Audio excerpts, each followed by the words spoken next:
Hello, friends and enemies, and welcome to Ice is Slippery, an unserious podcast about hockey, brought to you by 1.5 hockey fans. My name is Kate, and I'm the hockey fan. And my name is Fred. I am maybe a little more than half a hockey fan this week. Hey, I like that. That's exciting. Yep, it's true. And how are you doing this week, Fred? I'm good. I'm tired. Me too. Very tired. I feel very middle-aged today. Yeah. There was a lot of hockey this week. So much hockey. On TV and in person. We'll definitely talk about that later. Yep. I also managed to throw out my back moving some furniture. Yep. Still a little hungover from Halloween, just like sugar hangover. It's really hard being in my 40s. Yeah, same. Well, that's okay. It's Sunday morning. We're starting fresh. We'll record a podcast and then we'll just go spend the rest of the day on the couch feeling sorry for ourselves. I like it.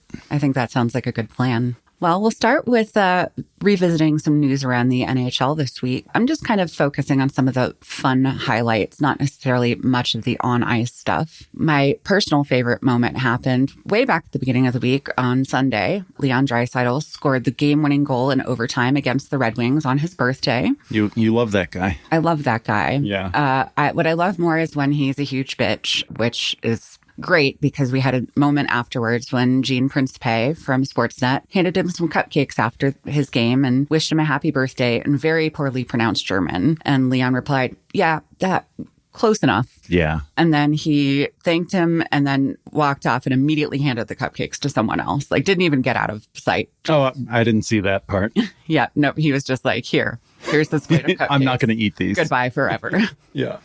Yeah, so that's always a really good way to start the week for me is just seeing Leon be Leon. Yeah. Which is, I think, how I would be if somebody handed me cupcakes and spoke to me in badly pronounced German. Yeah, right. I'm trying to do something. Someone's like, here's a bunch of cupcakes. You have to deal with them now. Right, exactly. Yeah. It's like the Mitch Hedberg thing of like, here, you throw this away. Right, exactly. It's not fun. The big thing that was going on, of course, was this week was Halloween, which, as you know, it's my favorite holiday. Yep. We set up my Halloween table a few weeks ago, and that will stay up through New Year's with my decorative skull collection. Yeah. Not real skulls, I feel like I should clarify. No, yeah. I mean, not yet. They're bejeweled and bedazzled and painted. And yes, creepy, but make it glam. Yeah. That's pretty much my vibe. Well, the NHL players take Halloween pretty seriously. Yeah. And so do some of the franchises. The Boston Bruins sent several players through a haunted house. Oh, that was fun. That was very fun. They were led by Nikita Zadorov. Yeah, he's funny. He was really funny. He just kind of took charge. You know, there were 4 other players there, but really... who were they? I mean, I know... Right? It was mostly just him. Leading the charge. I know the names of 2 of the other ones, but I couldn't tell you how anybody else reacted because it was all Zadorov front and center. He was leading the way because he is probably the bravest boy, but he definitely, like us, reacted to jump scares. Yeah. Was not a big fan of those. At some point, one of the horror actors was trying to hand him something or wave something around, and he said, no, thank you, which was great. He apparently is a Halloween person, too. He and his family dressed up as the Addams family for Halloween. So he was Gomez, his wife was Morticia, and then their kids were Wednesday and Pugsley. Awesome. It was very, very cool, very glam. I liked it a lot. But the Kraken also went to a haunted house, but the Bruins video was far superior. Oh, yeah, the Kraken one. Yeah. It felt like the Blair Witch Project. It felt very shaky cam, selfie-oriented. It was a lot. Yeah, that one wasn't as enjoyable. I don't think we made it all the way through that one. The other funny thing that happened was Sportsnet released a video asking NHL players to name their biggest childhood fears. Several players were very afraid of sharks, which makes me feel better about my long-standing borderline irrational shark fear. If anybody knows you, they know you are afraid of sharks. It's one of the first things you tell people about yourself. I just need to be upfront and clear that, like, if they like sharks, they gotta not do that around me. Right. Or, like, if they're secretly a shark in disguise, like, maybe stay away. Yeah, and we're landlocked now where we live, and so you must not be afraid of them anymore. I do notice that since we moved from Florida to Colorado, I have a lot less anxiety in general. And it might just be because, there's not sharks just everywhere lurking around the corners. Exactly. I mean, you just never know. No. Somebody got attacked this past week. Oh, I hadn't heard that. Thank you. Now, yeah, not in Florida. I think it was Hawaii, maybe. Oh, still, I just don't like hearing about that. And I know it's not the Sharks' fault. We're on their territory, whatever. They're still scared. Fear. It is what it is. I've always felt that way. So a lot of them were afraid of the Sharks. Many of them, including, again, my personal favorite, Leon Draisaitl, who admits that whenever he jumps into the ocean, he immediately has to scramble back out because of sharks, which is very relatable. Although he does say he likes being on boats. I don't like being on boats. I don't even like driving over bridges because what if my car plunges over the side of the bridge and then I manage to break the car window and get out and then I swim almost all the way to the shore and then right when I think I'm safe, a shark eats me. It's a possibility. Exactly. And that's why I don't like to drive over bridges. I do feel like the boats he's probably going on, you might like to go on. They are probably fancy boats. They're probably nice boats, right? But I also get seasick. So on top of the shark thing, I just don't want to throw up. And that's fine. And that's normal. Some other highlights from the video. Nick Suzuki just straight up is afraid of Halloween. Oh, yeah. I was surprised. Who does that? Who's like, no, I don't like Halloween. I don't like fall. I guess he got spooked as a kid and now he's like, no, thank you, Halloween. So I can't judge. I mean, my shark fear comes from my dad taking me to the beach right after I saw a Jaws movie when I was 8. So, childhood stuff will mess you up for sure. I guess so. Yeah, it's unfortunate. I like him a lot, but I don't know. He must be a summertime guy, which is not my vibe. No, it's true. We're very pale here. He would not like my skull table, I'm pretty sure. No, it'd scare him. Some people had real cop-out fears. Philip Forsberg was afraid of losing. Yeah, that guy's just hockey all the time. Yeah, so many hockey players are. Like the Stars did a video where they were like, if you could have dinner with 2 people, who would it be? And it was all just like Tom Brady and some other sports guy. Oh, yeah. Sports. Except Brendan Smith, who was like my kids, which was really cute. Yeah, that's maybe a cop-out answer, though. I mean, yeah, but it's still better than Tom Brady. Yeah. No, there was all Gretzky, Tom Brady. Yeah. Tiger Woods. Michael Jordan. So much Tiger Woods. Yeah, it was a lot. Jack Hughes used to be afraid of heights, but is no longer afraid of heights because, quote, I can't be. I live in a high building. So I guess if anything's going to make you overcome your fears, it's living in a big, tall building. And now we know he lives in a tall building. Yeah, because he's a fancy man. Yep. Another big fear that a lot of people had, like sharks, were snakes and spiders. Rightfully so. Rightfully so. I can relate to that. I think anything that has too many legs or not enough legs, it's a big no from me. Yeah. Yeah. You just need to have like the right amount of legs. Absolutely. So, Connor McDavid said spiders, but it's not going to make us forget the ketchup thing. No, you can't let that go. We all know. Like, I don't know why you said spiders, dude. We all know about the ketchup thing. It's out of the bag. Just lean into it. Ketchup covered spiders. Oh, gross. So gross. Linus Ullmark said he has thalassophobia, which congratulations on being a hockey player, knowing such a big word for one thing. Yeah. Not to, intellectually shame hockey players. No, but I didn't expect anybody to know the word thalassophobia in that video. Yeah, and that's a real fear, in my opinion. Like, yeah, sharks, great. Like, but I don't know, thalassophobia, like, man, that gets under your skin. Like that, you can scare yourself on land with that idea. Yeah, it's, I do have the fear of sharks, but really it's just water in general. I don't like, there's just so much stuff under there and you can't see it and it's so big. Yeah. And just when you're in the water, you're so small and it's so big and you don't know what's there. Yep. If you had to ask me, launch me into space or launch me underwater, take me to space all day long. I don't want to go underwater. There's scary things down there. Yep. It's not okay. I agree. There were some players who used to be afraid of the dark growing up. Most of them have outgrown it. It's good to know they've outgrown being afraid of the dark. Well, Wyatt Johnston, when they asked if he was still afraid, he said, not as much. I like my flashlight, though. Interesting. Which was very cute. Yep. I thought he's still kind of a baby. So, he's young. I guess so. He's just, he'll sleep with the lights off, but he just likes to have his flashlight nearby just in case. You never know when a shark is lurking in the closet. They're everywhere.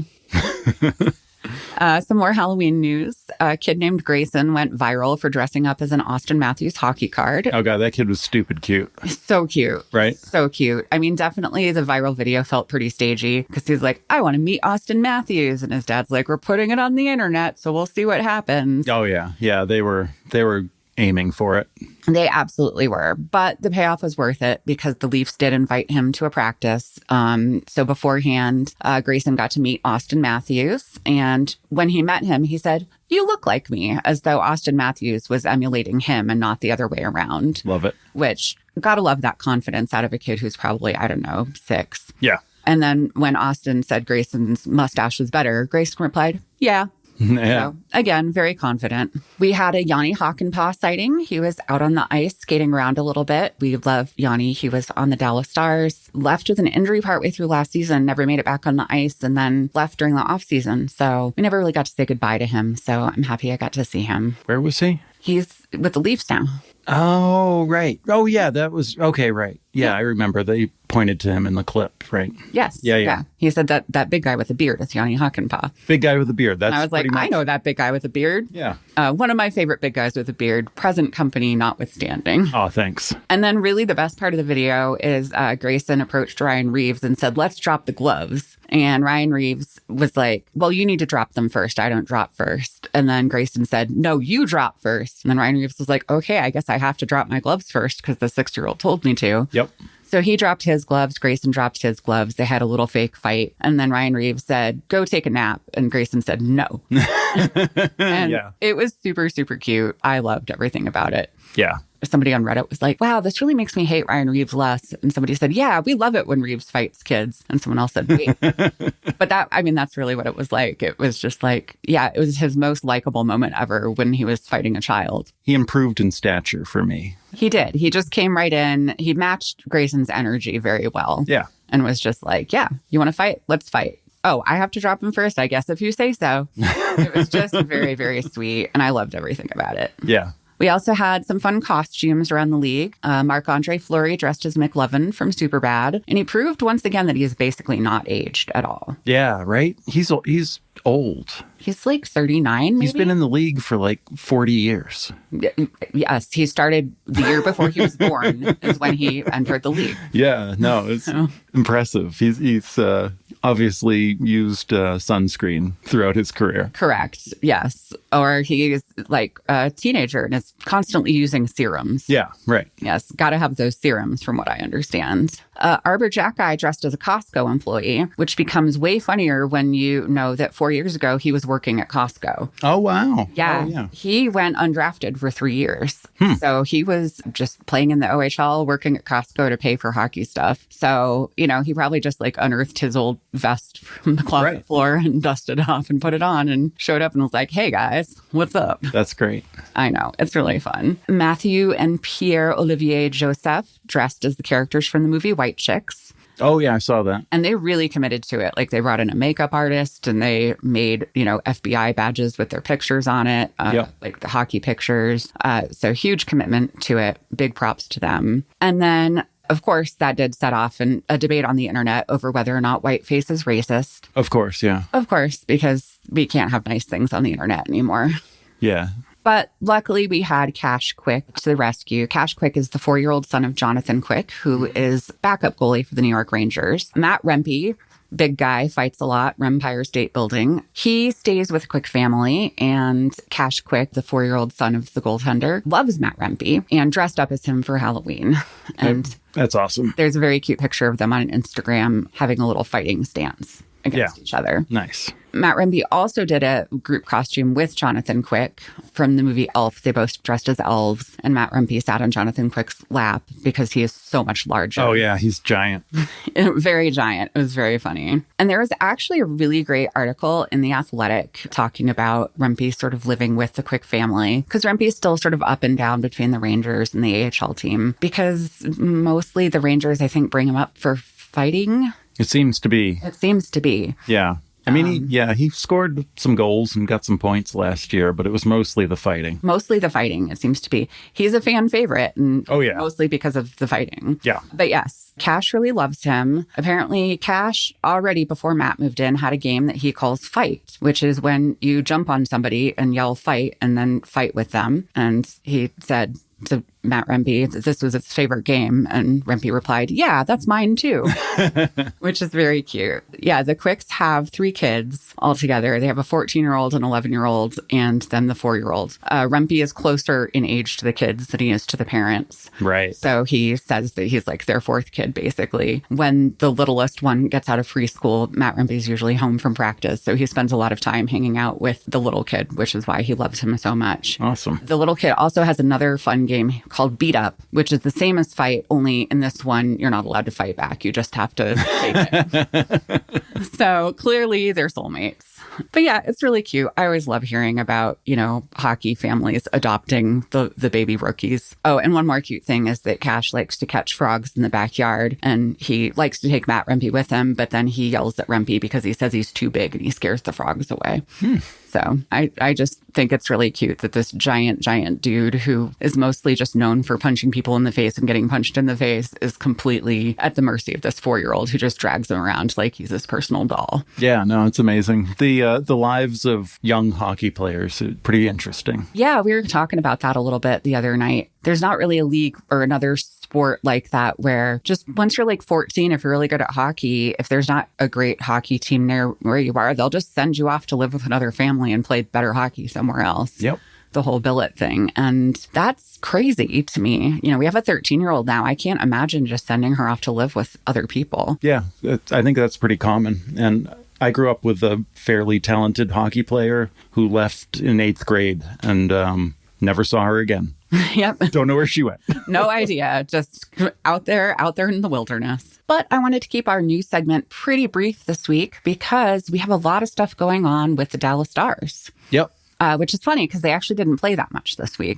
No, there was not a lot of Stars hockey in this house. That's because they went to Finland. Right. They were there for the Global Series game against the Florida Panthers. Well, games. They played 2. I really followed along with the team on social media a lot this week. A, just to sort of get my fix. But B, I had kind of wanted to go to the Finland game, just couldn't swing it financially or like emotionally or physically. Like that's just a lot. Yeah, that would have been a whole lot. And it would have been an ordeal for sure. Oh, yeah. So decided not to do that. And honestly, pretty glad I did not go. We'll get to that later.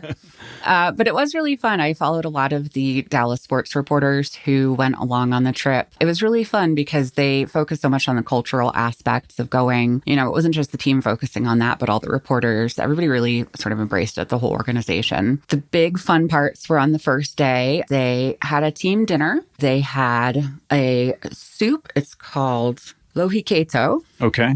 It's a salmon soup and like a potato cream kind of base thing. It's like a very traditional dish there. They also ate reindeer. Mm-hmm. And, I know you thought Matt Duchene made a hilarious joke about that. Oh, man, that guy's funny. Yeah. So funny. What did he say? He said, I hope it wasn't Rudolph. Yeah. Yeah. I mean, yeah, he thought about that. He worked on that. He was ready when people interviewed him with that joke. He was. And I appreciate that.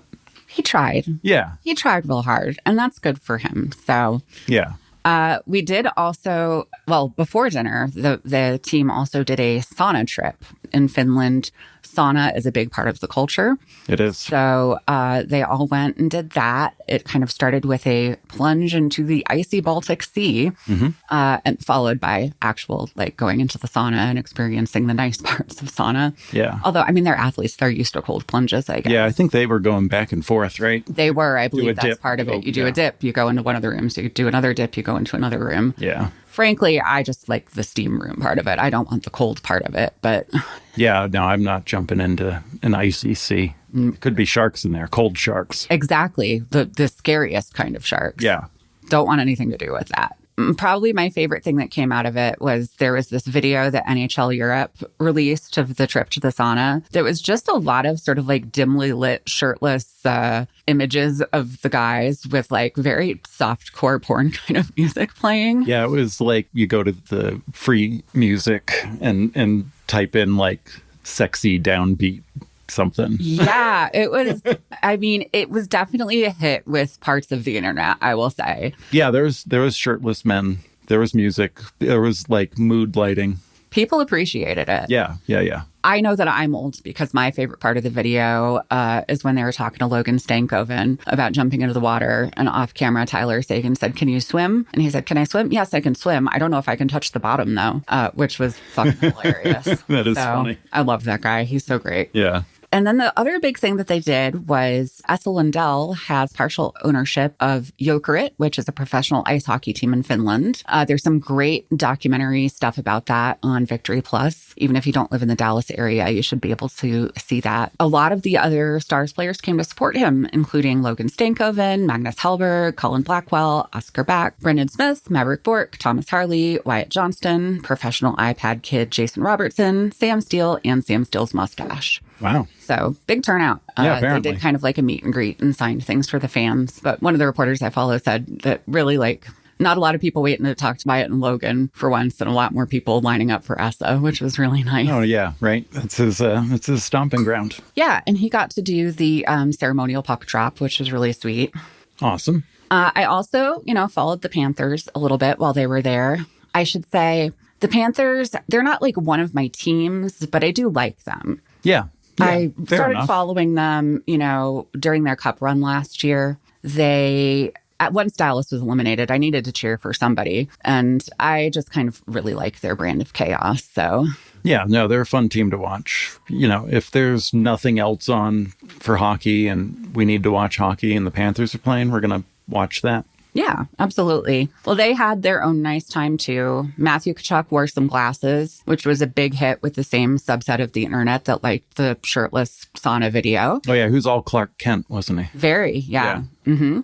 They also did some eating of the local cuisine. They experienced some sauna. Their GM, Bill Zito, gifted the team with really plush bathrobes that were customized with the Florida Panthers logo and had each team member's jersey number embroidered on it. And Matthew Tkachuk, being Matthew Tkachuk, decided that they should all wear those for their walk-in outfits on Friday. So that's how they arrived to the arena, was strolling in their bathrobes. Yeah, real swaggy. Real swaggy. So cute. The kind of thing that I love you, Dallas Stars, but you would never do that in a million years. It'd be goofy if they did it. It's true. Yeah. It's true. But also they would never do it. No, they wouldn't. Nobody would even have the idea. And then if somebody did, a good 62% of them would not want to participate. Yeah. Yeah. It'd be Sagan all by himself.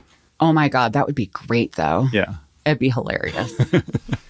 Oh, and also there was one more cute thing that happened. There was a great video where Paul Maurice, who's the coach of the Panthers, sat down with Pete DeBoer, who's the coach of the Stars, and they kind of talked back about their friendship. They go back years and years, used to play together. Then Maurice coached DeBoer. I knew that they were close. I didn't know they were like best man at my wedding, godfather of my child. Close. Yeah, no, they're friends. Oh, 100%. Yeah. Like Maurice was rooting for the Stars to win, our conference final last year. Well, he was like half rooting for us and then half not because he didn't want to go up against us, right. Which is a great compliment. And then Pete was really, really happy and proud of Paul that he won the cup. So yeah, no, they're both awesome. Yeah, two of our favorites, along with John Tortorella.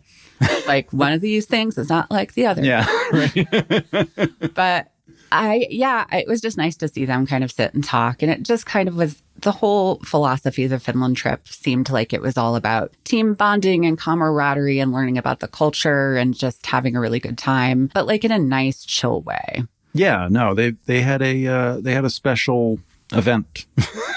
Yeah, no, it was really neat. It's not, this was Dallas's first time getting to play overseas ever in one of these sort of global series type games. So, and the fact that they did it when, we have such strong ties to Finland. Some of our best players going back are from Finland. Some of our former players are still involved with like our development and our recruiting process. Like Finland is a huge part of Dallas Stars culture. Some of our best players, Miro Heiskanen, Roope Hintz, and Esa Lindell are all Finnish. And I think it's great that we got to really see that country and see sort of where these players have come from and just sort of the whole mentality of it. So yeah, it was cool. It was really great. I enjoyed it a lot. Yeah. It didn't enjoy the games as much, maybe. Yeah, no, the games maybe didn't quite go your way. They were just generally outplayed. Yeah. The first one was on Friday, November 1st. These were both daytime games for us because Finland is very far ahead of us time-wise. The first one, about 28 seconds into the game, Evan Rodriguez scored after a bad turnover, and that really just kind of set the tone for that game. It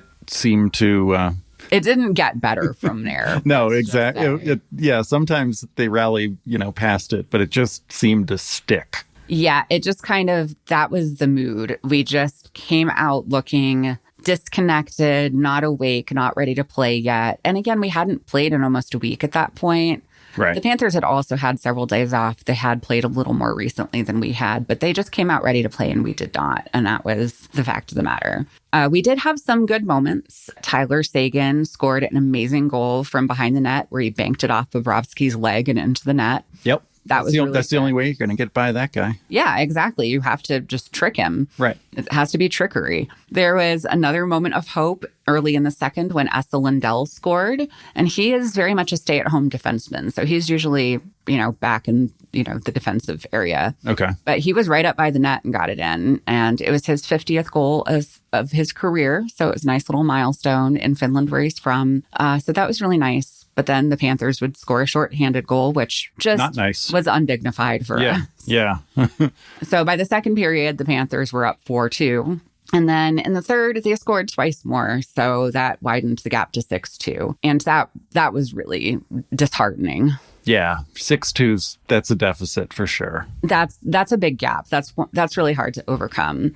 We did kind of make a push with about 4 minutes left to go. Maverick Bork scored his first NH goal ever off of a really greasy net front battle. Oh, yeah, It took a while to figure out who got the goal in because it was like him and Sam Steele and somebody else all poking at it. They finally got it across the line. And it was a pretty big milestone. I think it was what Razor was saying was that only 6 NHL players have ever scored their first NHL goal overseas. Right.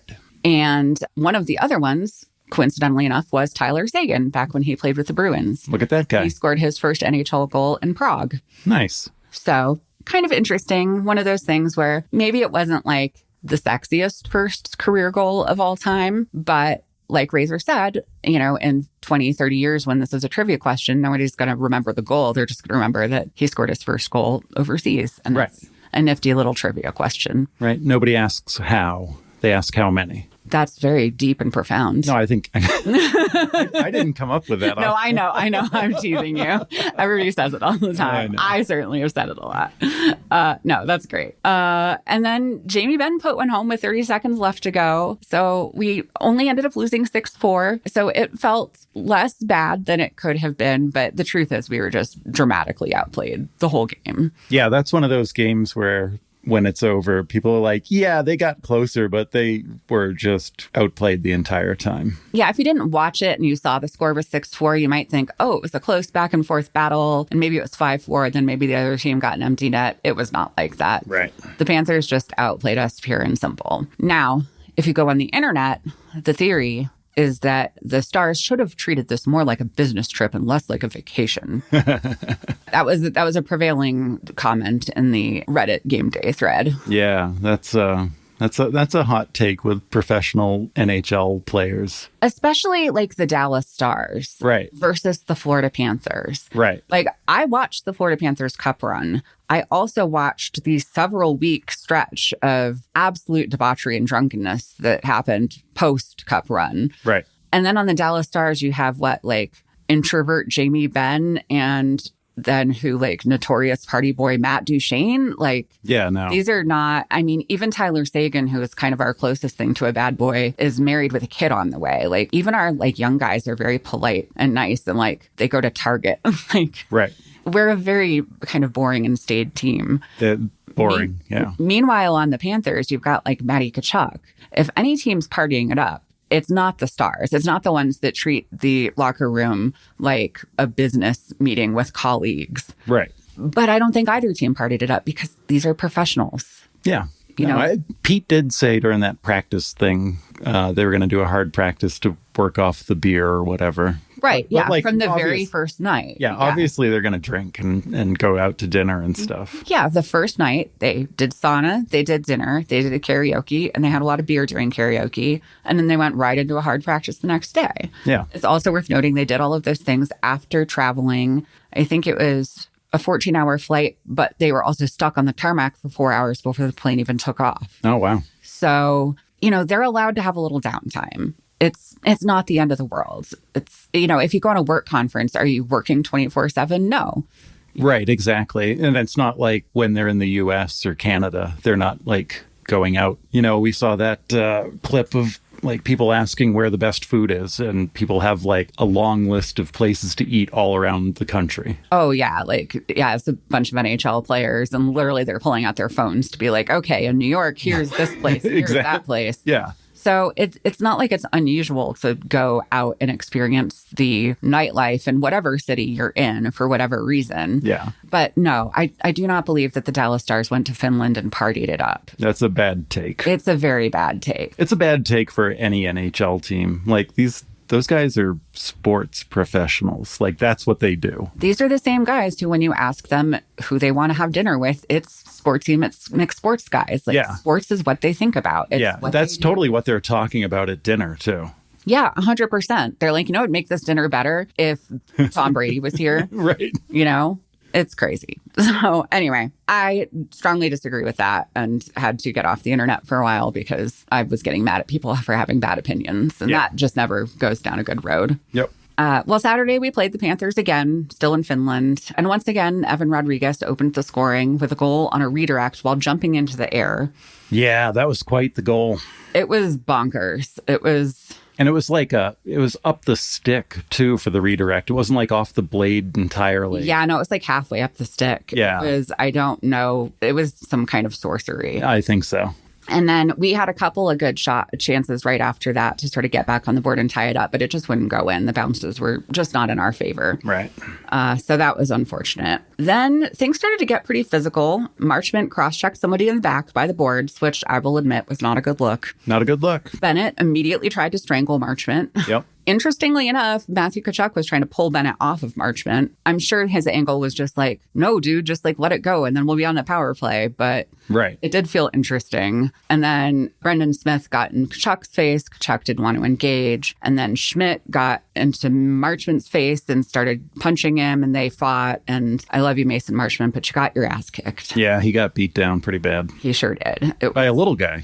Yeah, little tiny guy. Or littler guy. Yeah, I mean, Mush is pretty tall and lanky, so he looks small compared to him. But we did manage to escape from the first, down only 1-0. So that was great. Then during the second, the Panthers scored again. So we were down 2-0. But I couldn't tell you exactly when that second goal happened because at some point the video feed just dropped. And then on Victory Plus, the audio feed dropped for a while. So it was all very confusing. Right. I did switch over to the NHL Network and I could hear some audio. But the Stars did score 2 goals in rapid succession and tied it up 2-2. First one was by Dodonov and the second one was by Duchesne. Yep. I really took pleasure in the Dodonov one because there's somebody online who does not like Dodonov and constantly complains about him and why is he still with the Stars and blah, blah, blah. And on Friday had said, why does it always have to be Dodonov getting up to the goal and then not missing the shot? Why can't it be somebody with better hands getting up and taking those shots? And I'm like, because he's the one who's creating those chances. Like, it's not an accident. He is the one who gets in front of the net with the puck. Like, he's the one who skated all the way up there with the puck. Like, sorry he didn't manage to get it in, but like nobody else was doing anything. Yeah, no, he was looking good.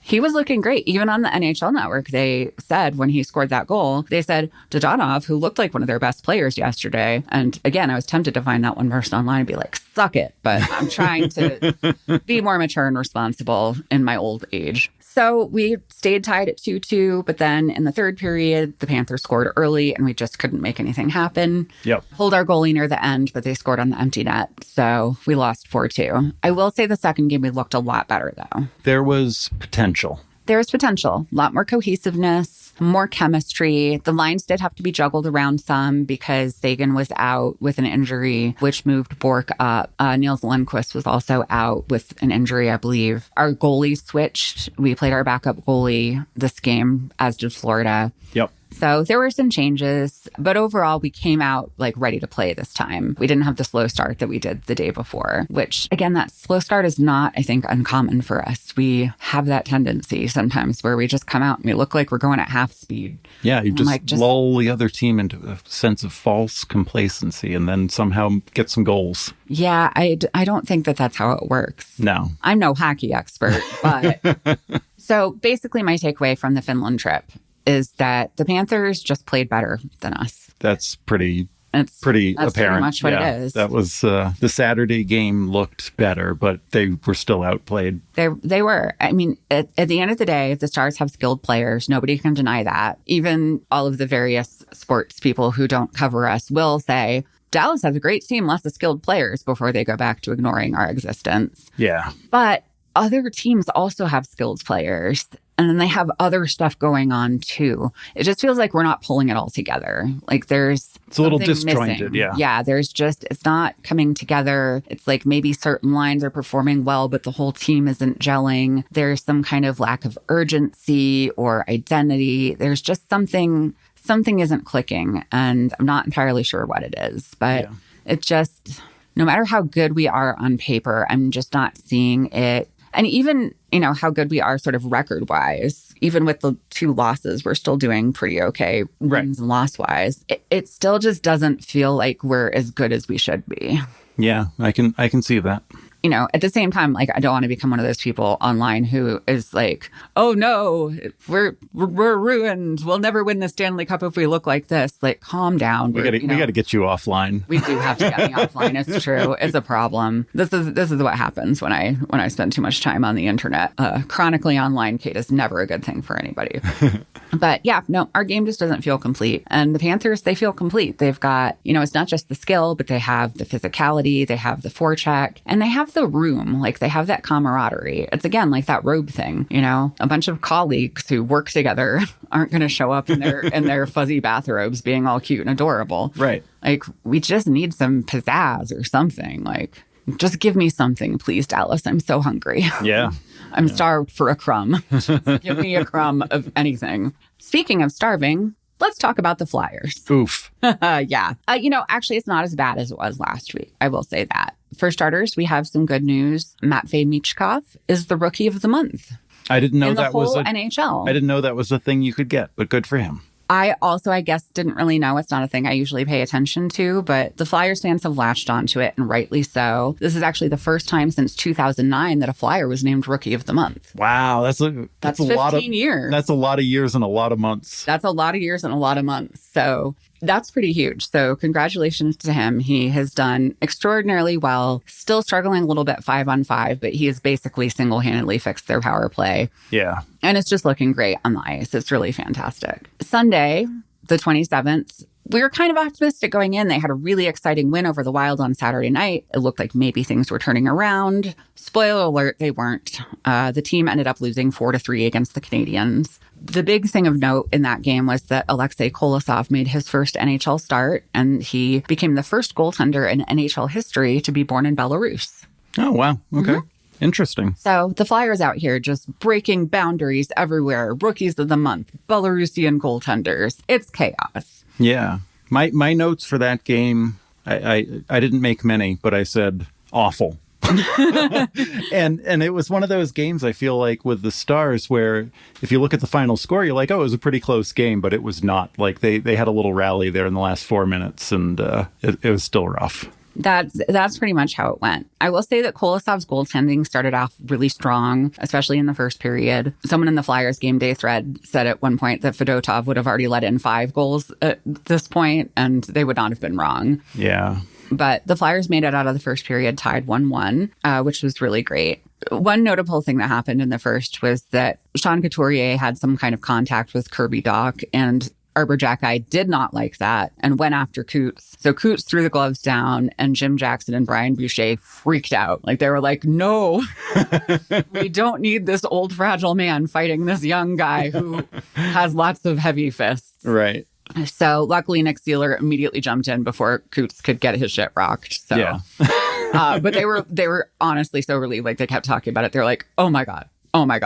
I'm so glad that fight did not happen. That's funny. So, I must have missed that. I don't think I've ever heard an announcing team be that, like, visibly or audibly relieved over a fight not happening, which it was kind of great. The second period definitely is where it got a lot rougher. Flyers didn't get on the board at all, and the Habs scored 3 goals. The first 2 goals that Kolosov let in were really not his fault, and Brian Boucher does agree with me on that. Mm-hmm. But those are like the first 2 goals of the game. So the one in the first and the first one of the second. But the other 2 were savable. So it was an issue. And then, yeah, you're right. Like, the score was 4-1 through most of the third period. So it really was a dominant game by the Habs. Travis Sanheim did score his second goal of the game. And then Travis Konechny put one in. So as somebody said, it was a hat trick by Travis's. Nice. Yes. So yeah, 4-3 game. Sounds close on paper. Definitely not as close as the score would lead you to believe. Right. But Tuesday they came back and it was a mom's trip. And the Flyers went to Boston, took their moms along. And the thing is, at the end of the day, the Flyers are just nice boys who want to make their moms proud. So they pulled through and beat Boston 2-0. Yeah. That was a good game. That was I wasn't feeling great that night, so I watched more of that game than you did. Yes, I believe you did. I was exhausted. I was on the couch, but I was like buried in my phone. Yeah. I was exhausted and not feeling great and did not have my phone. So yeah, I just watched that one straight. Yeah, definitely some interesting things going on. On the Bruins end, Korpisalo had some really impressive saves, especially in the first period. But the Flyers did crack him twice. 5 minutes into the second, Forster beat him on a nice clean shot from a distance. And then we'd also get an empty net later on. Korpisalo wasn't the only thing that got cracked, though. About 4 minutes into the second period, Jamie Drysdale got absolutely clobbered by a puck. Oh, that's right. He was down. Crumpled to the ground. Yeah. Curled up in the fetal position. Physically could not get up. Like kept trying to struggle to his feet and did not. And they weren't calling the play because the puck wasn't smothered. And he just was trying really hard. He did kind of get up on one knee and like kind of swat the puck away from the net at one point. But he just looked in a lot of pain. They never really confirmed where the injury was. But he came back. He did come back. He came back and finished the game and seemed fine. But I don't know if it was like the midsection or a little lower than the midsection. There was speculation. Yeah, he got messed up. He walked away with a bruise for sure. He looked like he was going to throw up. I was very worried because we know he's kind of made of glass. So always a stressful moment when he's whenever anything happens to Drysdale, we're always like, oh no. Sam Ersson was in goal and had some fantastic saves, and he managed to hold on to the shutout. So it's his 6th career shutout. Oh, good for him. I didn't know how many shutouts he had. Not a lot. And it was his first of the season, obviously. The other big news out of that game was that Emil Andre made his sort of big debut on defense. I think he may have come up and played a few games before. I can't remember, but he didn't quite make the team out of camp this year, but he came up to replace Zamula. And it's really more because Cam York's out injured too. So they had room to bring him up. And he was really great. He got his first career NHL point with an assist on Forster's goal. Yep. And then he really won over the hearts of Flyers fans when Matt Poitras kind of knocked him on the ice and then kind of like kept shoving him down for good measure. And Andre just hauled off and punched him right in the face. Oh, that's right. He wasn't having any of it. He was not. He was just kind of half sitting up and just clocked him right in the mouth. And I just love it so much that even the baby Flyers are really fighty. Yeah. Like they're just like, I'm little and I'm tough and I'm going to beat you up with my fists. Yeah, they're just taking after their elders. Yeah, he was very noticeable. He was great. He was all over the place. He was making good plays. He was doing all kinds of stuff right. And then, at the very end, when some Bruin tried to get all up in his grill, he was like, I will smash your grill and it will be hilarious. I mean, everybody basically was like, okay, sign him for a million years. He's one of ours now. Yep. And that's just Flyers hockey for you. And I love that. Then Thursday's game, the good vibes continued back in Philly as the Moms stuck around for a second game. Partway through the first period, Ryan Poehling gets the puck and takes off down the ice and just dances through like 4 different Blues players. And then at the last second, passes the puck over to Garnet Hathaway, who taps it in for a goal. Yeah, that was nice. So fun to watch. I highly recommend finding the highlight and watching it. Some people on Our Hockey wanted to be like, well, it's not like the Blues put up much of a defense. I don't care. Even if it's 4 people just standing there, like it was so sick. Yeah. It was so sick. My favorite part was afterwards, Hathaway just basically starts hitting and punching Poehling. Like, dude, that was so sick because like even when he's happy, Garnet Hathaway's immediate instinct is violence. Yeah, there are people like that, and that makes sense for him. Yeah, exactly. It's just like, oh, I'm mad. I will express that with my fists. Oh, I'm happy. I will also express that with my fists. He definitely punched a lot of girls in like in kindergarten. Yeah, exactly. Yeah. Probably. No, he just expresses himself through lots of physical jostling. He also did a funny little sort of impression of Poehling, like that's right. Yeah, weaving through the crowd, and it was really great. So I loved that. He's just even when he's happy, he's a complete menace to society, and again, that's what makes him such a great fit for the Flyers. Absolutely.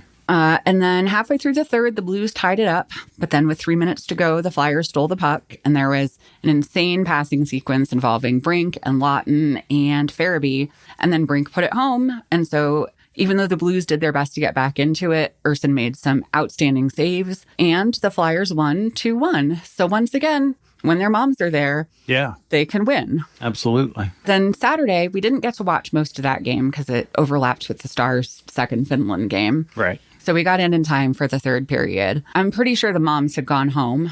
Yeah, clearly. Clearly. Because they did have a 3-0 loss to the Bruins. The big notable thing that I know of that happened was that pretty early into the game, Sam Urson left the game with a lower body injury. And Kolosov came in to replace him because Tortorella has basically said now that Fedotov's going to need to chill out for a bit and Kolosov's going to be getting chances to prove himself in the net. Yeah. Torts is very happy with his play. Yeah, absolutely. Even with the, I think it was post the Boston loss, they asked, and he said, yeah, he was out there, he was fighting. Yeah. So, that's all Torts wants is just the effort.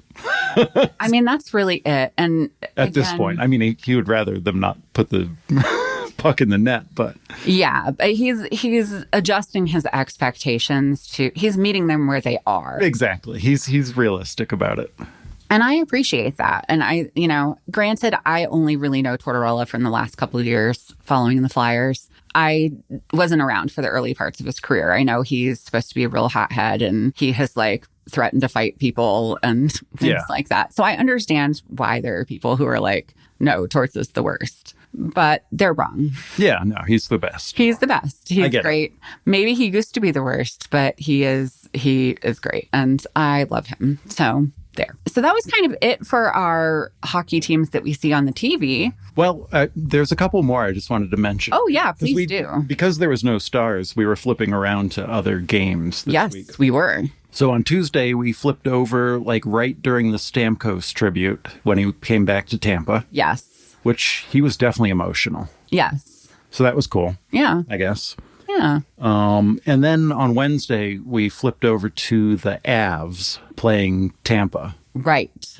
And getting wrecked. Absolutely wrecked. And we got the pleasure of hearing the Avs announcers, which we don't hear very often because of blackout situations. Right. This is actually the first year we've really been able to watch the Avs because last year we didn't have altitude sports and now we do. Yep. So before when Stars played Avs, we just really couldn't watch because they were blacked out because of where we live in Colorado. Yeah, but those guys are a lot. And I did not enjoy listening to them talk at all about the game. I will say they were very insightful about why the Avs were playing bad. Very specific examples. They were pointing out, the speed and skill of Tampa line changes, catching their defense dead and needing a change. And so that was interesting. But those guys, whew. They're definitely a lot. I think we're spoiled when it comes to announcing teams between Josh and Razor and then Jim and Boosh. We're used to kind of more mellow.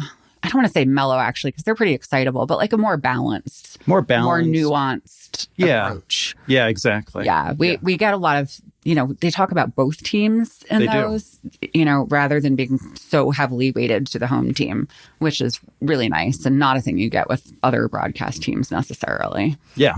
Yeah. And then the other thing we watched the Wild play. I can't remember who they were playing though, but Kaprizov was just out there just crushing things. He was. It was really great. I do remember that game. I also don't remember who they were playing. Yeah, that's fine. But my takeaway from that was I really like the way they skate. Yeah. So I could see that. And that was another one where got to see Glendening. Yes. Which I find very interesting because this is really kind of the first year I'm having relationships with players on different teams that I don't watch. Where I'm like, oh, I know Glendening and here he is. And now I have a relationship with this team and very fascinating for me. Yes. Luke Glendening, former Dallas Star, who you knew in that context. And he now plays for the Lightning, actually. So. Right. Yeah. Yeah. So was it Wild Lightning? It must have been. It must have been. Yeah. I don't know. I think that could be. That makes sense, actually, because I found myself cheering for the Wild, which I would normally never do. But have never liked the Lightning for some reason, even though I grew up really close to them. Right. I wasn't even a hockey fan back then, but I was just like, nope, don't like you. So Yeah. who can say why? Yeah. So the Wild, yeah, they were fun to watch. And I do like their announcers as well. Yeah, they're going to be really interesting in the next couple of years because they've been really trapped in a bad cap situation for several years after buying out Ryan Suter and Zach Parise. Yeah. They're about to have a lot of money freed up, and they've been kind of slowly putting some things into place, but they've had their hands tied on how much exactly they can do. So I think it'll be really interesting to see what they pull together, but they clearly have some irons in the fire. Yeah. Starting with locking down Kaprizov, and basically they have said they will give him all of the money. They should. Yeah. Yeah. No, he's one of those I'll do it myself guys. He very much is. So no, he's fantastic. All right. Well, we watched a lot of hockey on TV this week, but we did something extra special last night, and we went to a hockey game in person. In person. Mm-hmm. So I've seen a few hockey games in person, all NHL games, but last night was my first time going to an AHL game. Yeah. And what about you? What's your experience going to hockey games? As a kid, played hockey like at the ice, not at the ice rink, but at the local pond. Right. And then I've seen a few games. This would have been probably like 12, 13-year-olds. I think I was younger. But that's my experience with hockey. So no like professional hockey. No professional. No, it was all school stuff. Right. Exactly. Well, as I've mentioned, we live in Colorado. So we live pretty close to the Colorado Eagles, which is the Avs AHL affiliate. Mm-hmm. And the Texas Stars, who are the Dallas Stars affiliate, were in town for the last 2 days playing the Eagles. We couldn't make it on Friday night, but we did go on Saturday night. And I got us some pretty nice seats. Yeah, I enjoyed the seat. Yeah, got us some good seats kind of right at center ice. So you could really enjoy your first in-person game experience. I wore my Stars jersey, even though I knew we were going to be in hostile territory, but it was fine. Got some friendly heckling from the guy behind us, who I think we thought had a lot of kids, but it was really just two. But one of them was really chatty. It sounded like 7 kids. Yes. No, it was just the one kid was so chatty. It sounded like a lot more. Gotcha. Yeah. I don't think I even heard the other one talk at all. It was just the one kid really was a lot. Yeah. But for the most part, everyone was really nice. Everyone was cool. And we got to watch the Stars. It was the Texas Stars. It was really cool because this year was the first year I've really gotten to watch preseason games. So I actually recognized a lot of the Texas Stars players because I saw them in some of the preseason games. Yeah. And it was really nice, including Leon Bischel, who I love. He was there. You were hoping he was getting the call up this year. I was hoping he was getting the call up this year, but since he didn't, I at least got to see him in person. So that was nice. Yeah. Very noticeable on the ice. Very noticeable. You thought he basically outplayed most of the other players. I think there were 3 players that were just noticeably better than the other ones. And he was the best one of them, I think. Yeah. He was out there trying to help other people and they weren't paying attention and he had to do it himself. Yeah. No, that sounds right. He's also just so big. Like, yeah, he's a large man. Some of the other hockey players looked like little peewees next to him. But yeah, he's 20 years old. He's 6'6", 234 pounds, I think. He's just massive. Yeah, and he's a fast skater. He's smooth too. So fast. It's just for him to be that fast at that size. And, you know, he plays really solid defense too. Like, I think he's really good. I think he'll probably be in the show by the end of the season. I think he'll be playing for the Stars. Definitely playoffs, I want to say. Yeah. Maybe before then. And then I wouldn't be surprised to see him full time up here next year. Like he's so fantastic. But there were some other people who were great too. I really liked Antonio Strange, who he was really great in the preseason as well. And also, Cole Lind was really, really fun to watch. Yeah, those two, when exciting things happened, you know, you'd finally see the number or the name, and you'd be like, oh, it's them again. Right, exactly. Yeah. Strange is so fast. Yeah, I liked him. He's a speed demon, and he is like really great hands, like really good with the puck. Yeah. Can just get through people like no one's business. And then Lind is he's like real physical. He definitely spent a lot of time in the penalty box. Yeah, he did. To the point where at the top of the third, before the third started, one of the referees was talking to him like, dude, can we just not this period? He was definitely getting a talking to. And he still ended up in the penalty box. Yeah. But I enjoyed him. I enjoyed him in the preseason. I think he might have scored a goal in the preseason. And he was very physical in the preseason. And he brought a lot of great physicality to this game, too. So I really enjoyed them, along with a couple of others. But, some of the people I expected that would maybe really stand out, like Matthias Blumel, didn't so much. Yeah. At one point, I was like, has he been on the ice? And then we saw him on the ice. And I was like, oh, I guess he has been. I just didn't notice what he was doing. Right. Strange, Bischel, Lind. They were... Those three. Absolutely. Absolutely great. What did you think about the game in general? Like beyond sort of the playing, beyond going to a hockey game? No, I enjoyed it a lot. The environment's cool. It's very, very loud. Yeah. Next time we go, I'm going to bring earplugs. I still can't hear much today. So that was a lot. Which is probably a blessing when you're married to me. Yeah. But the vibes were good. I will say the Eagles fans are into it. Like, I wasn't expecting that level of fandom, I guess, for an AHL team, but I didn't know what I was getting into either. So I have seen... I've been to 2 Avs games when the Dallas Stars have come to play them. I would say the Eagles are just as enthusiastic, if not more enthusiastic, than Avalanche fans. And Avalanche fans are pretty hardcore. Yeah. No, the vibes were electric for the other team. For the other team. Yes. They not so much for us. I can't remember the final score. I want to say it was 5-1. Yeah, it wasn't good. It was not good. I don't know that they really outplayed the Stars more so, but they definitely won. I do feel like maybe the goalie situation was a bit of an issue for us because Magnus Hellberg, who's usually the AHL goalie, is in Finland with the Stars as a backup goalie. Gotcha. And then they also have Remy Poirier, who I believe played on Friday night. So they played somebody else on Saturday night, whose name I don't even know. So gotcha. Yeah, that might have been part of the issue is when you're at like your third string AHL goalie for a game. But they also lost the Friday night game. Right. So yeah, it did seem like they had more zone time than the Eagles to me. No, I agreed. But that doesn't really matter when you're 5-1. Right. I think the biggest thing that impressed me was how much speed there was on the ice. Yeah.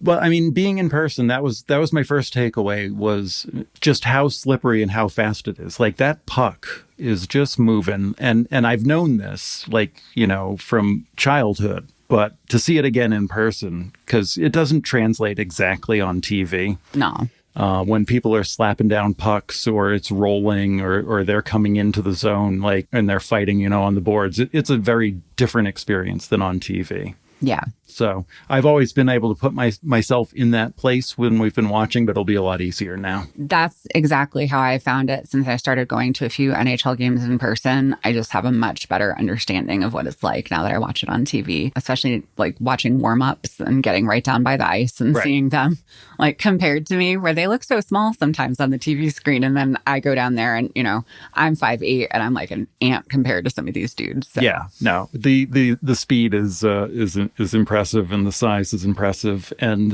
those battles in the middle of the ice along the boards are intense. And you can see how difficult it is to get that puck to where you want it at any point in time because everybody's just on it. So that was exciting. Yeah, it was really fun. It was great.